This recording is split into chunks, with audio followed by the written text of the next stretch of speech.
When my daughter told me I wouldn't be welcome at the family cabin for Christmas, I smiled and said, "Okay, honey." The next morning, I called my lawyer. By New Year's, the deed was in my name. And that was just the beginning of what I had planned. Justice was coming, and arrogance was about to get its due. You won't believe what I did next. Before we continue, please subscribe to the channel and let me know in the comments where you're listening from. For 23 years, I'd been the family ATM.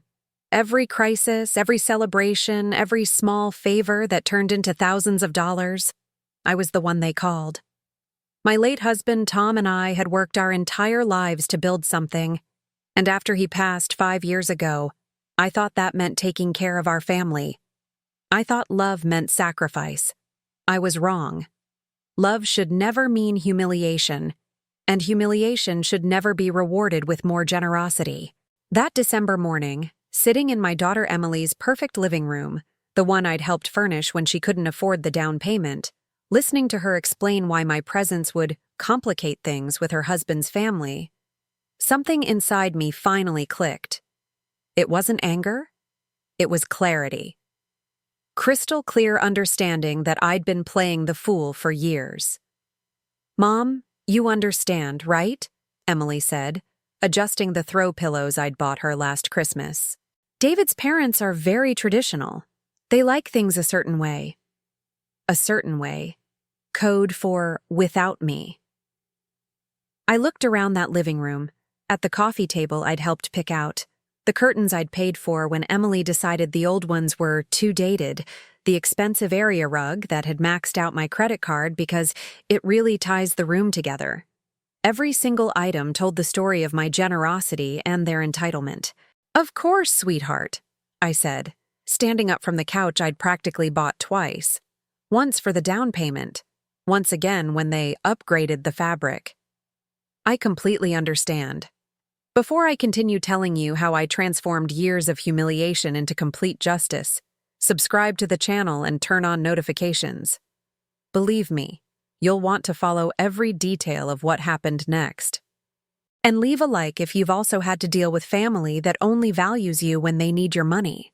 And for the first time in 23 years of motherhood, I actually did understand. I understood that respect isn't something you can buy. I understood that generosity without boundaries isn't love. It's enabling. And I understood that sometimes the people who claim to love you the most are the ones who respect you the least. "You're the best, Mom," Emily said, relief flooding her voice. "I knew you'd get it." Oh, I got it all right. I got it completely. The conversation that changed everything happened in the kitchen where I'd taught Emily to bake Christmas cookies. She was making coffee in the machine I'd bought her for her birthday, chatting about the menu for Christmas dinner like I was some kind of catering consultant instead of her mother. "David's mom is bringing her famous prime rib," Emily said, measuring coffee with the precision of someone who'd never had to count pennies. "And his sister's doing these incredible appetizers she learned at that cooking class in France." France. I bit my tongue, remembering how I'd paid for Emily's emergency car repairs the same month David's family was vacationing in Europe. "That sounds lovely," I managed, watching her move around the kitchen with the casual confidence of someone who'd never worried about a mortgage payment. "Oh, and Mom?" Emily turned to me with that bright smile that had always melted my heart. "I should probably mention, they're not really comfortable with your usual style of cooking. Your usual style. Like the lasagna I'd made every Christmas Eve for 23 years was some kind of embarrassment. Like the homemade bread that Emily used to beg for was suddenly beneath her husband's family's standards." "I see," I said quietly. "And what style would that be?" Emily's cheeks flushed pink. More casual. They're used to more sophisticated meals. David's mom went to culinary school. Sophisticated. There was that word again. The same word Emily had used when explaining why I couldn't co-host her baby shower, why my gift wasn't appropriate for their housewarming party, why my suggestions for their wedding reception weren't quite right. "I've been cooking for 23 years, Emily," I said, my voice steady despite the hurt building in my chest. "I think I can manage Christmas dinner." "That's not what I mean, Mom." Emily's frustration was showing now, the mask of politeness slipping. "It's just, they have expectations. Standards. And frankly, your food is more homey." Homey. Code for not good enough. I looked at my daughter, the woman I'd raised to be kind, to be grateful, to remember where she came from, and saw a stranger. A stranger who'd learned that the easiest way to elevate herself was to put others down, starting with the woman who'd sacrificed everything for her comfort. "Well," I said, setting down my coffee cup with a steady hand. "I guess it's good that I won't be there to embarrass anyone with my homey cooking." The silence that followed was deafening. That night, I couldn't sleep. So I did something I should have done years ago. I went to my desk and started adding up numbers. Real numbers. The kind that tell the true story of a relationship. I pulled out bank statements, credit card bills, canceled checks, and receipts. 5 years' worth of financial records that painted a picture I'd been too generous to see clearly before. The numbers didn't lie, even when my heart wanted to. The down payment for Emily and David's house, $47,000. My entire savings account, emptied in one afternoon because renting was just throwing money away, and this was a really good investment opportunity. The kitchen renovation when Emily decided the perfectly functional cabinets were too outdated, $23,000. Charged to my credit card because their credit was tied up in the house. The new car when David lost his job, $31,000. "Just a loan, Mom. We'll pay you back when things settle down." That was 3 years ago. I'm still waiting for the first payment. Emily's law school loans that I'd helped with, $52,000. Because education was important, and family helped family, and she'd totally pay me back once she was making lawyer money. The emergency fund for their fertility treatments, $18,000. Because becoming a grandmother was my dream too, right? Even if I wasn't allowed to babysit because David's mother was more experienced with newborns. Christmas gifts, birthday presents, small emergencies that always seemed to cost exactly as much as my monthly budget allowed, another $15,000, conservatively. The grand total? $186,000. Nearly $200,000 that I'd handed over willingly, lovingly, stupidly. That was more than Tom's life insurance payout. That was more than our retirement savings. That was more money than I'd ever spent on myself in my entire life. And what did I have to show for it? A daughter who thought my cooking was embarrassing and my presence was complicated. I sat back in my chair, staring at the numbers until they blurred together. Outside, snow was beginning to fall, covering the small house Tom and I had bought 30 years ago. The house I'd been considering selling to help Emily and David upgrade to something in a better school district. The house I'd never sell for anyone ever again. For the first time in 5 years, since Tom died and I'd made his insurance money everyone else's emergency fund, I felt something other than sadness. I felt angry. And anger, I was about to discover, could be very motivating. 3 days later, my sister-in-law Linda called. Linda had always been honest with me, sometimes brutally so. She was the kind of family member who told you when your hair looked bad and when your kids were acting spoiled. Today, her honesty was exactly what I needed.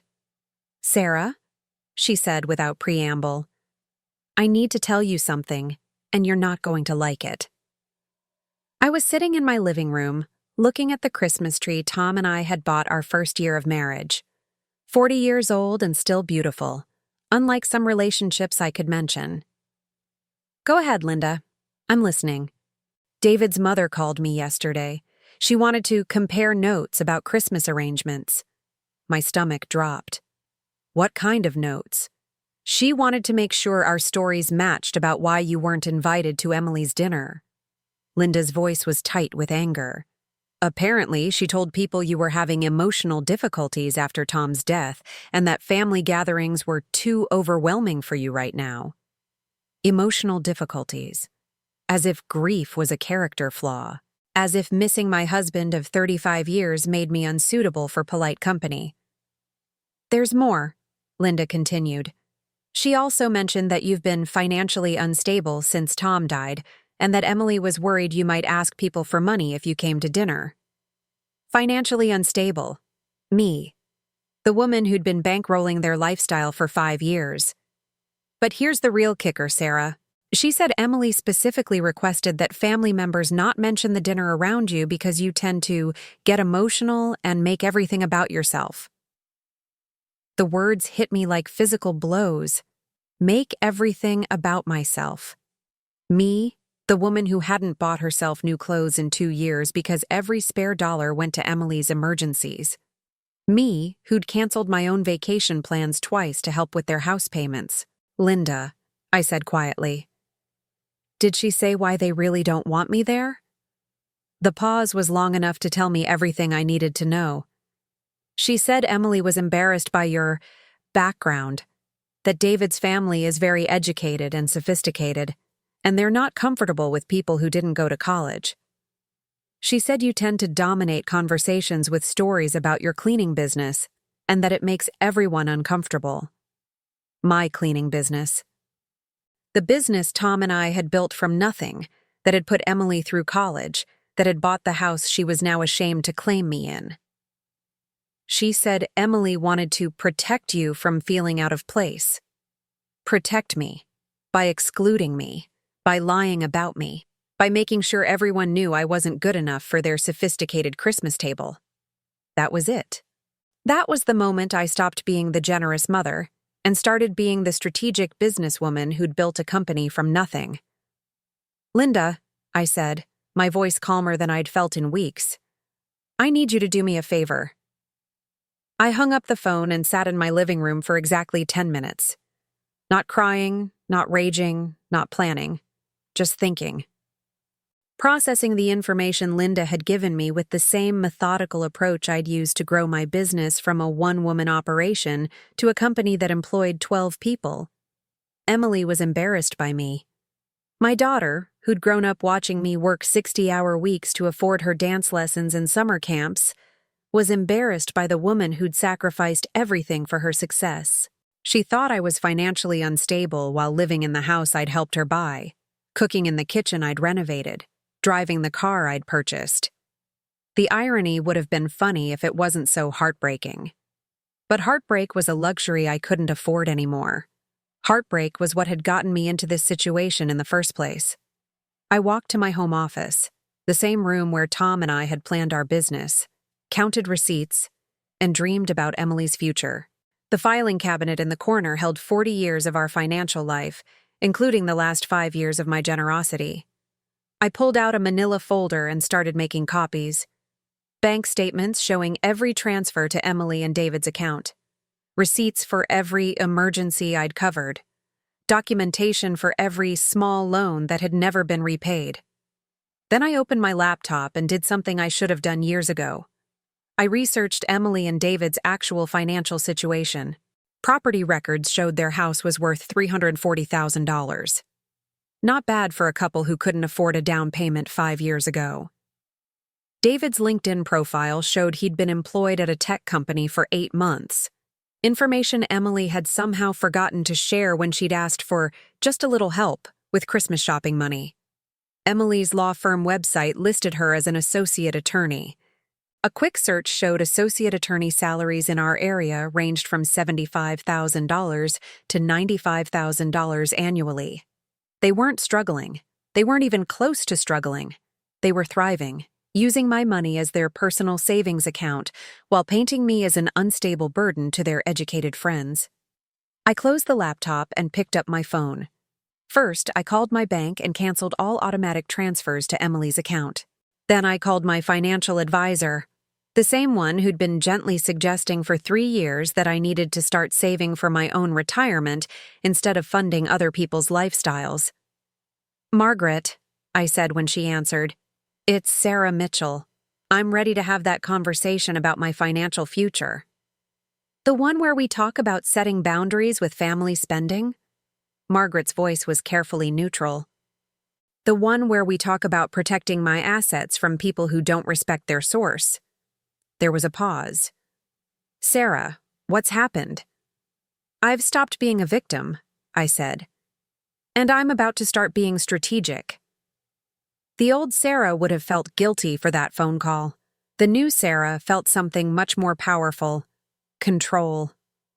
2 days later, Emily called. Not to apologize, not to explain, but to ask for another favor. The audacity was breathtaking, even by her standards. Mom, hi. Her voice was bright and cheerful, like we hadn't just had the most insulting conversation of our relationship. I hope you're doing well. I was sitting in my kitchen, drinking coffee from the mug Emily had given me for Mother's Day 5 years ago. World's greatest mom, it said in cheerful pink letters. The irony wasn't lost on me. I'm fine, Emily. What do you need? Well, David's parents are flying in this afternoon, and their flight gets in at 3:30. I know this is super short notice, but could you possibly pick them up from the airport? David's stuck at work, and I have to finish prepping for tomorrow's dinner. The dinner I wasn't invited to. She was asking me to chauffeur the people who'd requested I be excluded from Christmas because I wasn't sophisticated enough for their company. You want me to pick up David's parents, I said slowly. I know. It's a lot to ask. But you're so good with people, and they specifically mentioned they'd love to meet you properly before tomorrow. Meet me properly. Before the dinner I still wasn't invited to.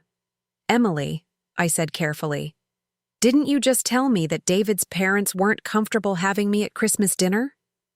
There was a pause. When Emily spoke again, her voice had that edge of impatience that appeared whenever I asked inconvenient questions. That's different, Mom. This is just a quick airport pickup.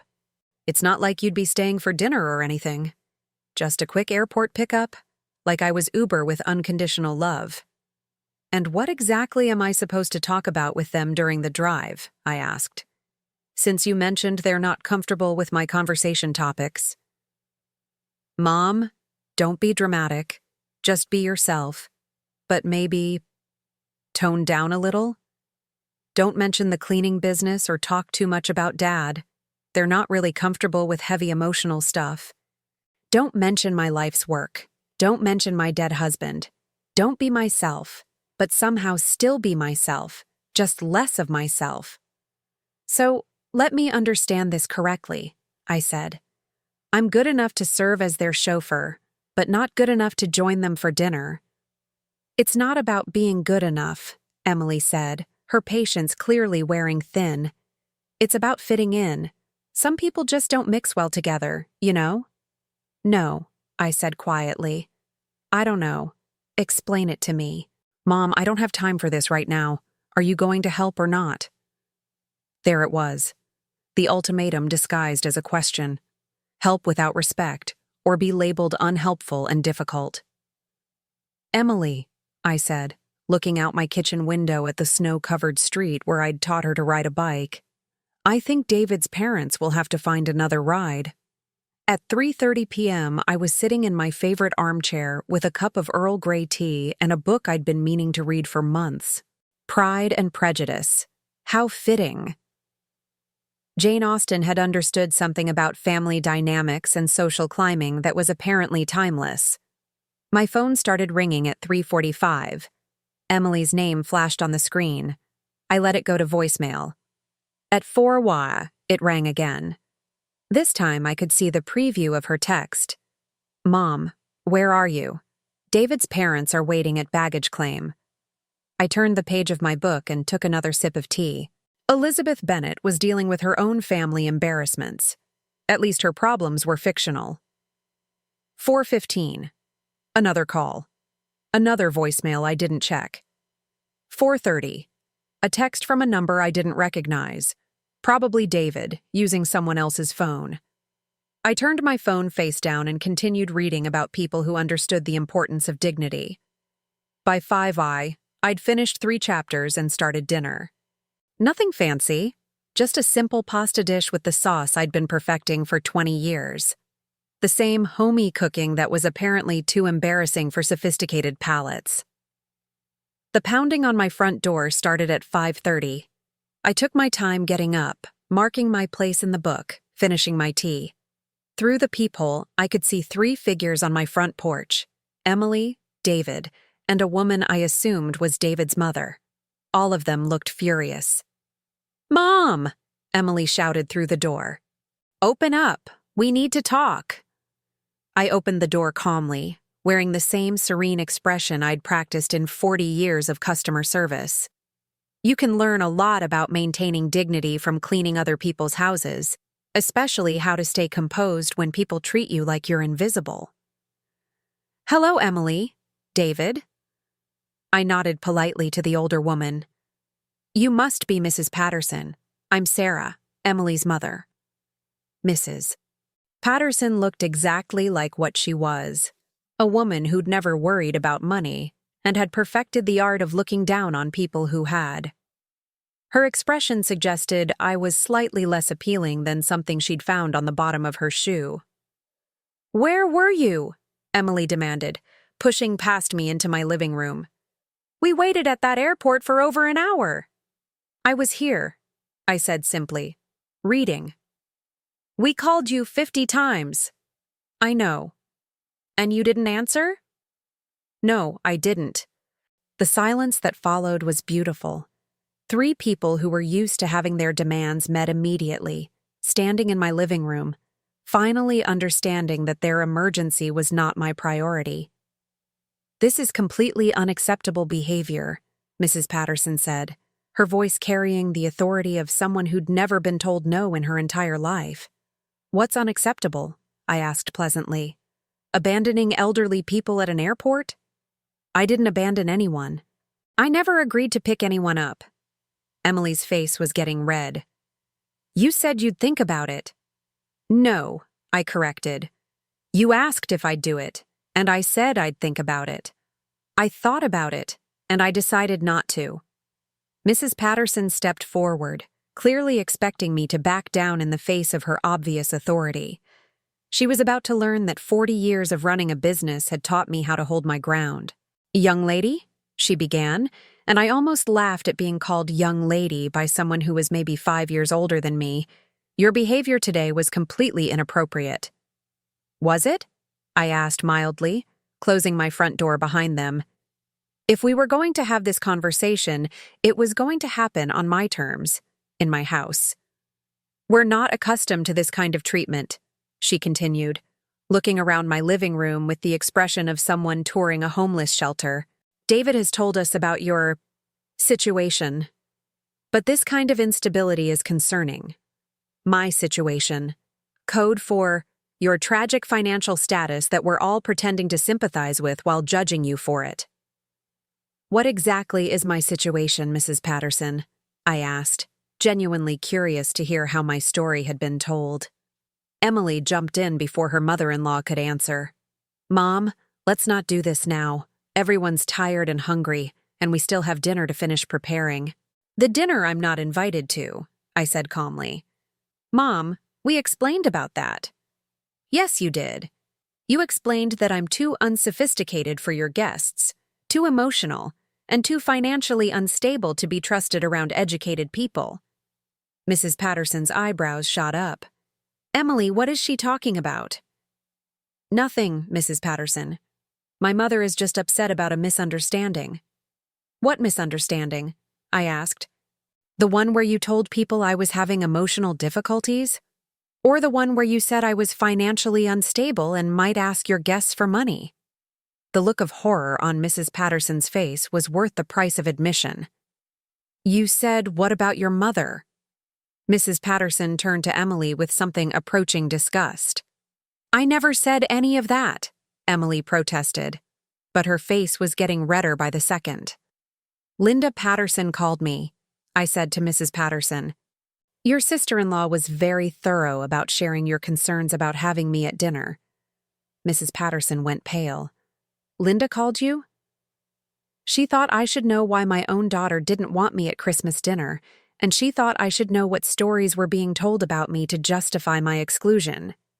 David, who'd been silent this entire time, finally spoke up. "Mrs. Mitchell, I think there's been some kind of miscommunication." "Has there?" I looked at him steadily. "So you're saying your mother didn't request that I be excluded from tomorrow's dinner because I don't fit with your family's educational and social standards?" The silence that followed was damning. "I think we should go," Mrs. Patterson said quietly. "I think you should too," I agreed, moving toward my front door. "But before you do, I want to make something very clear to all of you." They stopped, perhaps hearing something new in my voice. "This is my house. You came here demanding explanations for my choices, judging my character, and calling my behavior unacceptable. But here's what's actually unacceptable: spending 5 years of my money while lying about who I am to justify excluding me from family gatherings." The newspaper article appeared 3 days later. I was having my morning coffee when my neighbor knocked on my door, holding the local weekly paper with an expression of concern.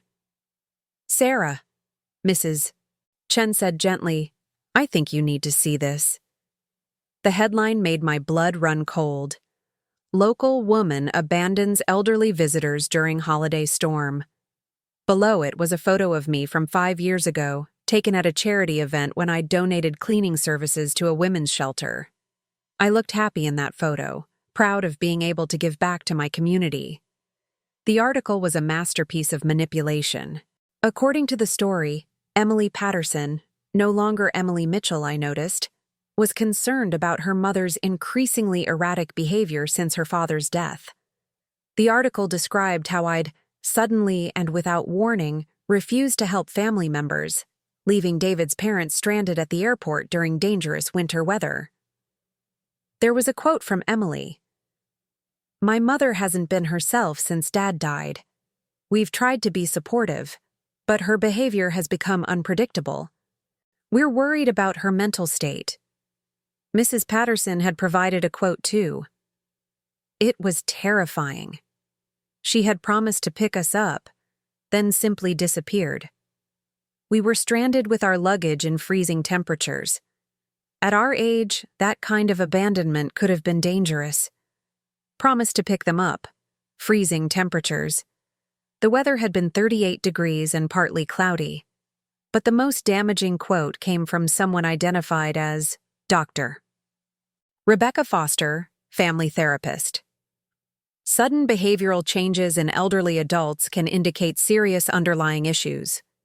When someone who's typically generous and helpful suddenly becomes hostile and unreliable, family members are right to be concerned about cognitive decline or emotional instability." Elderly adults. I was 62. Cognitive decline. I read the article 3 times, feeling something cold and calculating settle in my chest. This wasn't just about excluding me from Christmas dinner anymore. This was a coordinated attack on my reputation, my mental health, and my character. My phone started ringing within an hour. Friends from church, neighbors, former employees, all calling to check on me after seeing the article. Each conversation was the same. Careful concern, gentle probing to see if I was okay, offers of help for my obvious mental health crisis. By afternoon, I'd received 2 calls from Adult Protective Services, asking if I needed assistance managing my daily activities. Someone had called them, expressing concern about my ability to live independently. This was what happened when you said no to people who'd never heard the word before. They didn't just accept your boundaries. They tried to destroy your credibility so completely that your no didn't matter anymore. I sat in my kitchen, looking out at the December afternoon snow, and made a decision. If Emily and the Patterson family wanted to play chess, they were about to discover they'd challenged a grandmaster. I'd built a business from nothing using strategy, persistence, and the ability to see 3 moves ahead of my competition. I'd learned how to fight from 40 years of proving myself in a world that didn't take cleaning ladies seriously. They thought they were dealing with a broken-down old woman who could be bullied into silence.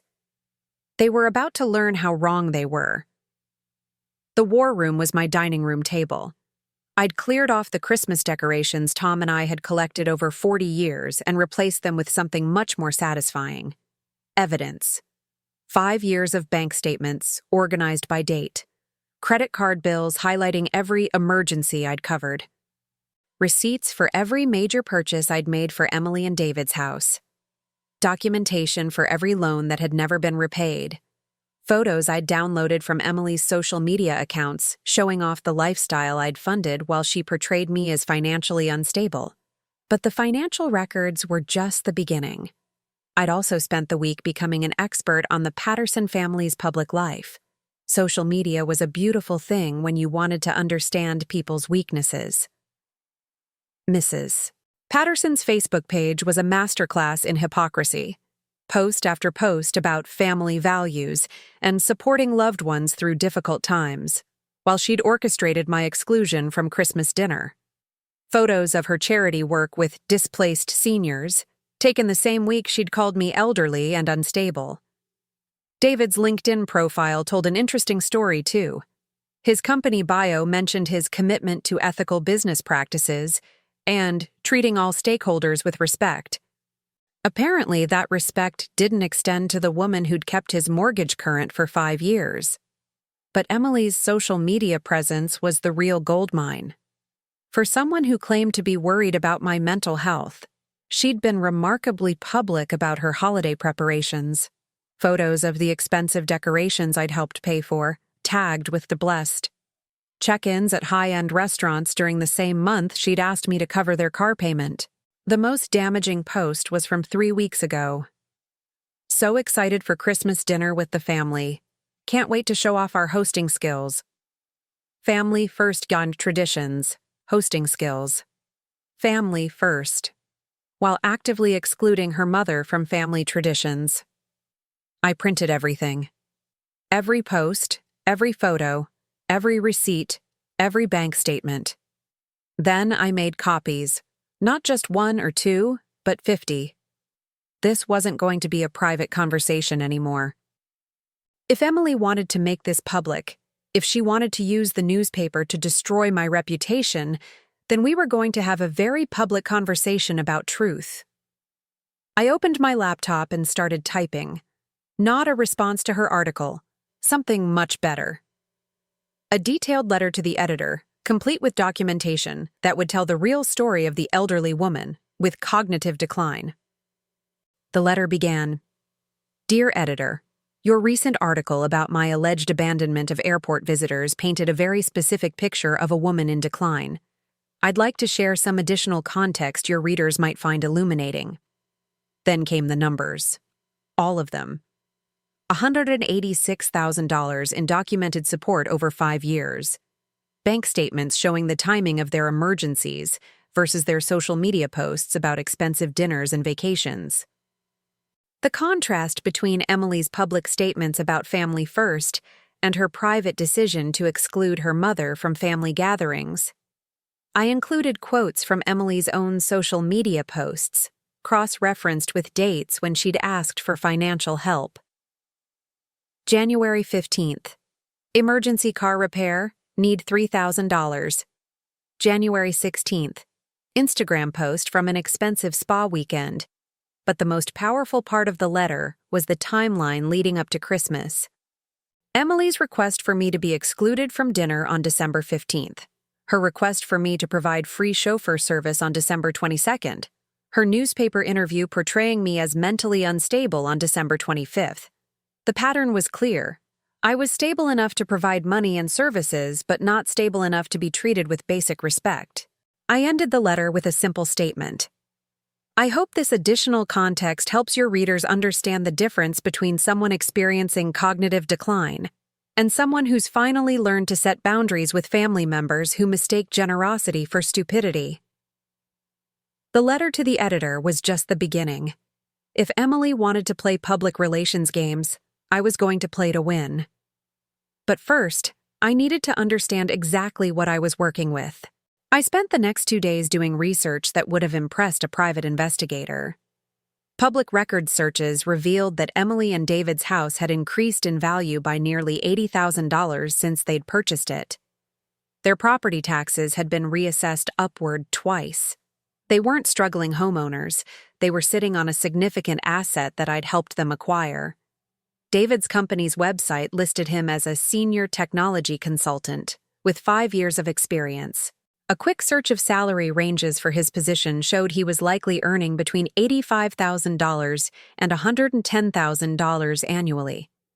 Emily's law firm bio mentioned her specialization in estate planning and family law, not exactly the struggling public defender image she'd been cultivating when asking for help.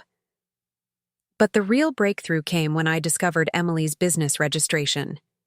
She'd been running a part-time consulting business for the past year, helping families navigate elder care decisions. The irony was breathtaking. She was being paid to advise other families about caring for aging parents while publicly questioning my mental capacity. I printed her business website, complete with her bio describing her personal experience helping families through difficult transitions, and her understanding of the emotional challenges facing seniors. Then, I had an inspiration. Emily's business website included testimonials from satisfied clients, praising her compassion and understanding. I took screenshots of every testimonial that mentioned her family-first approach and respect for seniors' dignity. The contrast between her professional image and her personal behavior was going to make for very interesting reading. Next, I researched the newspaper that had published the original article. The editor, Jennifer Walsh, had been in her position for 6 years. The paper's website included a mission statement about serving the community through accurate, balanced reporting that respects the dignity of all residents. I also looked up the journalist who'd written the piece, Michael Torres. His bio mentioned his experience in investigative journalism and his commitment to telling complete stories that serve the public interest. Interesting. An investigative journalist who hadn't bothered to investigate. A newspaper committed to accuracy that had published a completely one-sided story. I printed their mission statement and the journalist's bio. They were going to be held to their own standards. Finally, I researched Mrs. Patterson's charity work. She served on the board of 3 local organizations, the Senior Center, the Family Support Network, and something called Bridges to Dignity, that helped displaced seniors maintain independence. Her board position at Bridges to Dignity was particularly enlightening. According to their website, the organization was dedicated to combating ageism and supporting seniors' right to respect and self-determination. Mrs. Patterson was publicly fighting ageism while privately using ageist stereotypes to exclude me from family gatherings. I had everything I needed. Financial documentation proving I wasn't unstable. Public records showing their actual financial situation. Screenshots of their own words contradicting their public statements about me. Evidence of their hypocrisy on the exact issues they'd used to attack my character. But I still needed the perfect venue for this information. A letter to the editor was good, but I wanted something bigger. Something that would reach the same audience that had read their attack on me, plus the people who actually knew us as a family. That's when I remembered the New Year's Eve party. The Patterson family's New Year's Eve party was legendary in our social circle. Every year, they rented the ballroom at the country club and invited everyone who was anyone in our small city. Emily had been talking about this year's party for months, planning her dress, coordinating with David's parents, treating it like her social debut as a married Patterson woman. I hadn't been invited, of course. That would have been complicated. But I'd been a member of the country club for 15 years. Tom and I had joined when my business was thriving, back when we thought success meant being accepted by people who'd never worked with their hands. I'd kept my membership even after Tom died, partly out of habit and partly because the pool was good for my arthritis. December 31st, I spent the afternoon at my favorite salon, hair styled, nails done, makeup professionally applied. I chose the black dress I'd bought for Emily's law school graduation, but never worn. Too formal for the modest celebrations she'd included me in since then. I looked good. More importantly, I looked like someone who had her act together. Not confused, not unstable, not the broken-down old woman from the newspaper article. The country club ballroom was decorated in silver and gold, filled with the kind of people who thought charity galas and business networking were the same thing. I recognized most of the guests: neighbors, former clients, people who'd known me and Tom for decades. I could feel the whispers starting as soon as I walked in. The newspaper article had done its work. People were looking at me with a mixture of curiosity and pity. Poor Sarah Mitchell, losing her mind, causing problems for her devoted daughter. Emily spotted me from across the room, and the look on her face was worth the price of my dress. She said something to David, who turned and stared at me like I was a ghost who'd shown up uninvited to haunt their celebration. Mrs. Patterson was holding court near the bar, surrounded by a group of women I recognized from various charity boards. She was probably regaling them with stories about dealing with difficult elderly relatives and the challenges facing families today. I walked directly toward their group, smiling pleasantly at people I'd known for years. Several of them looked uncomfortable. They'd read the newspaper article, but they'd also known me as a successful businesswoman and devoted mother. The cognitive dissonance was showing on their faces. "Good evening, Mrs. Patterson," I said warmly, joining their circle. "What a lovely party. You must be so proud of how everything turned out." The group went silent. Mrs. Patterson's mouth opened and closed without sound, like a fish suddenly pulled from water. "Sarah," one of the women said carefully, "how are you feeling? We were all so concerned after reading about your difficulties." "Difficulties?" I smiled brightly. "I'm feeling wonderful, thank you. In fact, I've never felt clearer about anything in my life." I opened my purse and pulled out a manila envelope. "Mrs. Patterson, I brought some photographs I thought you might enjoy. Family memories, financial documents, that sort of thing. I thought your friends might like to see them, since there seems to be so much interest in my family situation." The color drained from Mrs. Patterson's face. "I don't think this is the appropriate time or place," she said weakly. "Really?" I looked around at the curious faces surrounding us. I thought a public party was the perfect place to discuss public allegations. After all, my mental state and family relationships have already been made a matter of public concern. I pulled out the first set of photos, screenshots from Emily's social media, showing her in expensive restaurants, wearing jewelry I'd helped pay for, posing in the kitchen I'd renovated. "These are some recent pictures of my daughter," I said conversationally. "Doesn't she look happy and healthy? Not at all like someone struggling financially or dealing with a burdensome elderly mother." The circle of women around Mrs. Patterson had grown larger.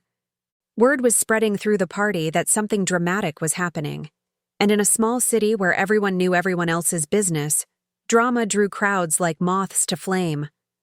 "Sarah," Mrs. Patterson said desperately, "please don't do this here." "Do what?" I asked innocently. "Share family photos? Discuss our relationships? I thought family was your favorite topic, especially when it comes to my mental health and stability." I pulled out a bank statement from my envelope, holding it so the group could see the highlighted transfers to Emily's account. "This is from September," I said conversationally. $3,000 transferred to help with what Emily called an unexpected car repair emergency. I held up my phone, showing Emily's Instagram post from the same week. "This is from Emily's Instagram, posted 2 days later. Apparently the emergency didn't prevent her from taking a weekend trip to wine country." The murmurs around us were growing louder. I could see Emily pushing through the crowd, David close behind her, both of them looking panicked. "And this," I continued, pulling out another document, "is from October. $2,500 for what was described as a medical emergency that insurance didn't cover." I showed another social media screenshot. Emily's Facebook post from that same week, announcing David's promotion and their celebration dinner at the most expensive restaurant in the city. "Mom, stop this," Emily hissed, reaching our circle. "You're embarrassing yourself." "Am I?" I looked around at the faces surrounding us. "I don't feel embarrassed. I feel enlightened." I addressed the crowd directly. How many of you read the newspaper article about me abandoning elderly visitors at the airport? The one that described my cognitive decline and emotional instability? Several hands went up hesitantly. How many of you have known me for more than 10 years? Known my business, my marriage to Tom, my dedication to my family? More hands, raised more confidently. Then you might be interested in the rest of the story. I pulled out the complete financial documentation.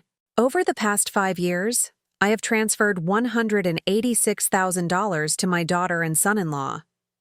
Bank records, credit card statements, receipts, all documented. The gasps were audible now. $186,000, I repeated. For down payments, car purchases, medical bills, home renovations, and various emergencies that somehow always coincided with expensive vacations and social media posts about being blessed. Emily's face was bright red. You're making this sound worse than it is. Am I? I pulled out the newspaper article. This article describes me as mentally unstable, financially irresponsible, and prone to abandoning family members. It suggests I'm suffering from cognitive decline and shouldn't be trusted to live independently. I looked directly at Mrs. Patterson, but somehow I was mentally competent enough to be their personal banker for 5 years, stable enough to cover their mortgage payments and car loans and medical bills, reliable enough to be their financial safety net whenever they overspent. I turned back to the crowd. The only thing that changed was that I finally said no. I declined to provide free chauffeur service on the same day I was excluded from Christmas dinner for not being sophisticated enough for their guest list. That's not what happened, David said desperately. Isn't it? I pulled out my phone and read from Emily's social media posts. So excited for Christmas dinner with the family. Can't wait to show off our hosting skills. Posted 3 days after she told me I wouldn't be welcome because my presence would make her in-laws uncomfortable. The silence was deafening. Family first, I said, reading another post. That's what my daughter wrote, right before she called the newspaper to suggest I was having mental health problems because I wouldn't drive her in-laws from the airport to the dinner I was banned from attending. The crowd around us had gone completely silent, but I could see the phones coming out. People were recording, taking pictures of the documents I was sharing, capturing every word of this very public revelation. Mrs. Eleanor Cambridge, the president of the country club's board of directors, stepped forward. She was a woman in her 70s who'd known me since I'd joined the club, and her expression was one of horrified fascination. Sarah, she said carefully, are you saying that your daughter took money from you while publicly questioning your mental capacity? I'm not saying anything, I replied calmly. The bank records speak for themselves. I held up a highlighted statement. Here's a transfer of $4,000 from November 15th, designated for emergency dental work for David. And here's David's Facebook post from November 17th, thanking everyone who came to his birthday party at the steakhouse that charges $60 per entree. Mrs. Cambridge took the bank statement and examined it closely, her reading glasses perched on the end of her nose. This is substantial. Very substantial, I agreed, especially for someone who's supposedly financially unstable and emotionally unpredictable. Dr. Margaret Foster, a retired psychiatrist who'd known Tom and me for 20 years, spoke up from the back of the crowd.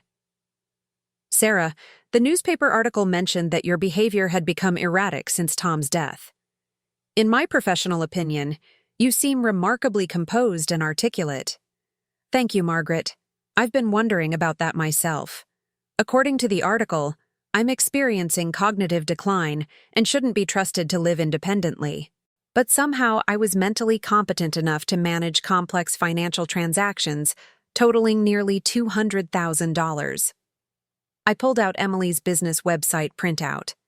In fact, my daughter has been building a consulting business helping other families navigate elder care decisions.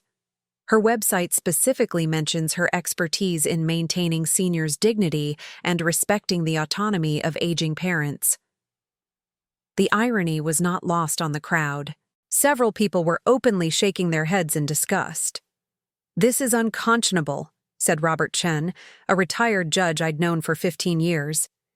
"Using someone's generosity against them is bad enough, but publicly attacking their mental capacity when they finally set boundaries? That's not just ungrateful, it's cruel."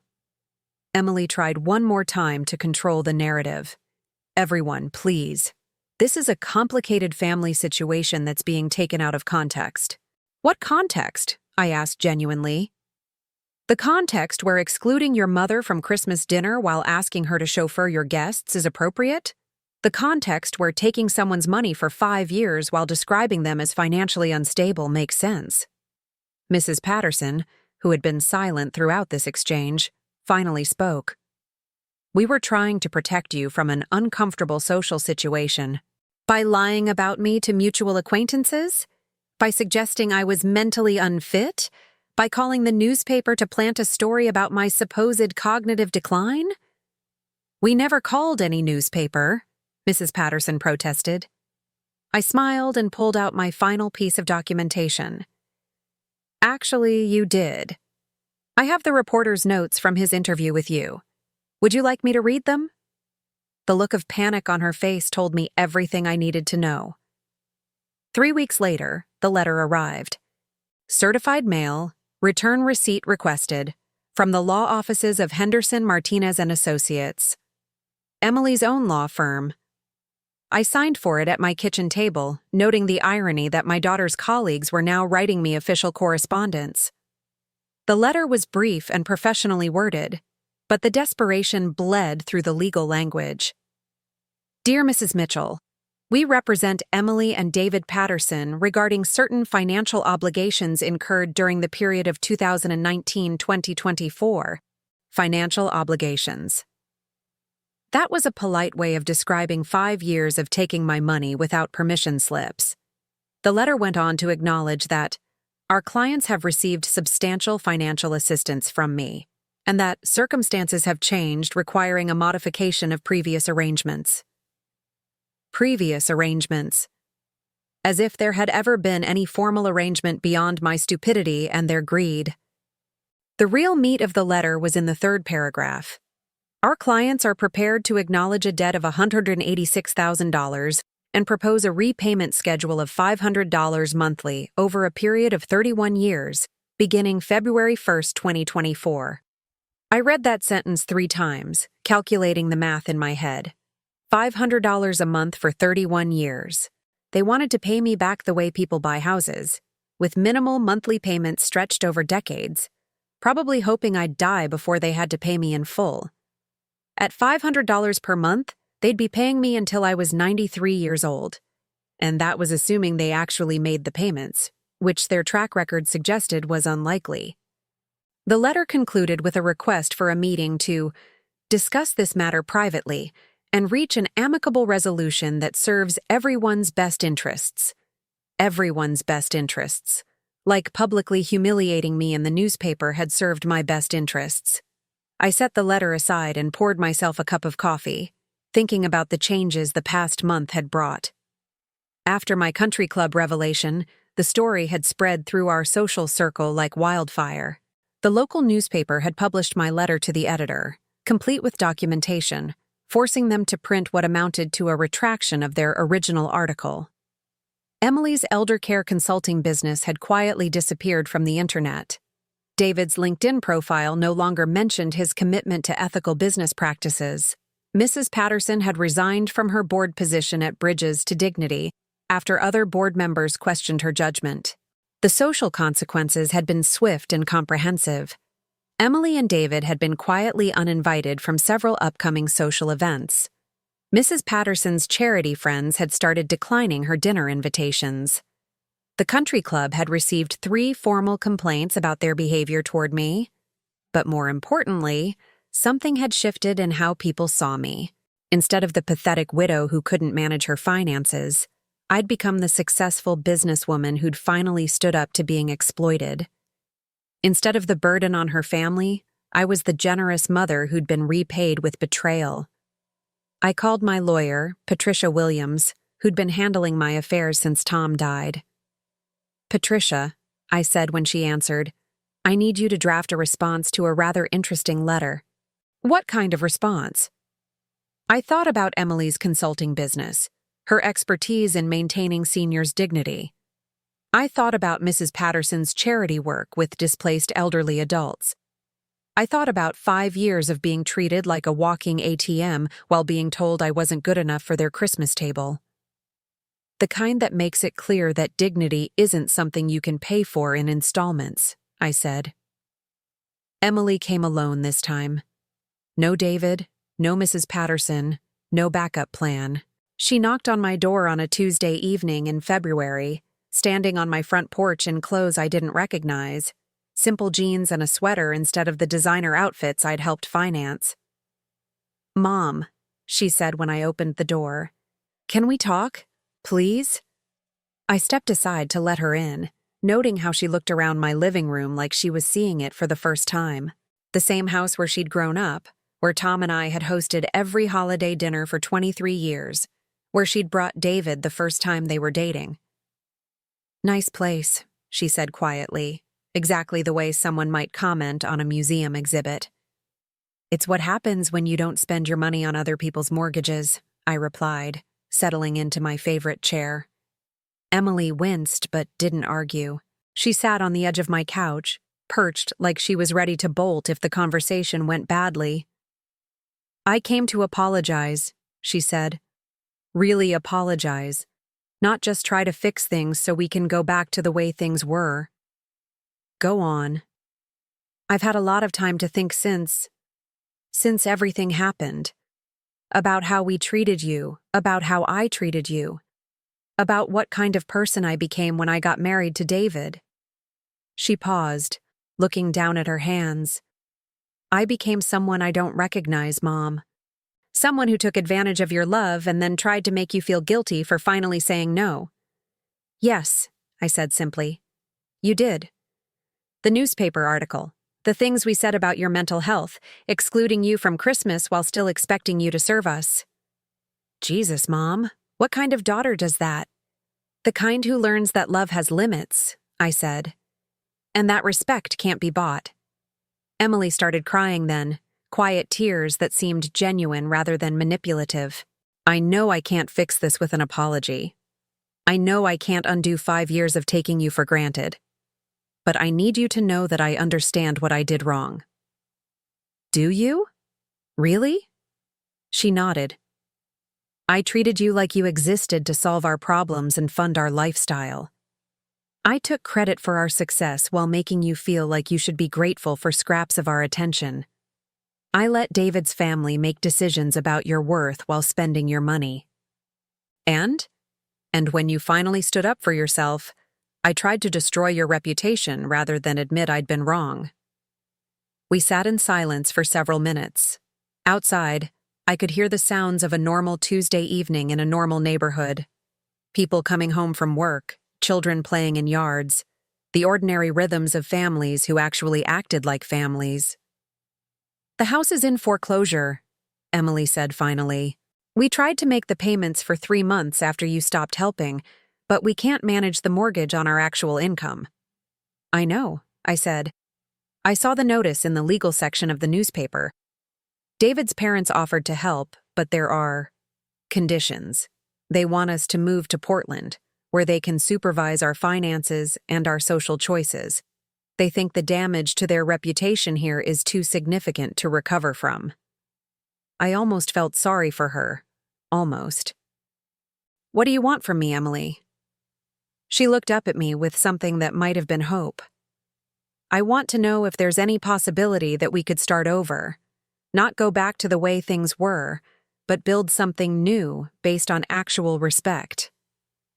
Are you asking me to resume the mortgage payments?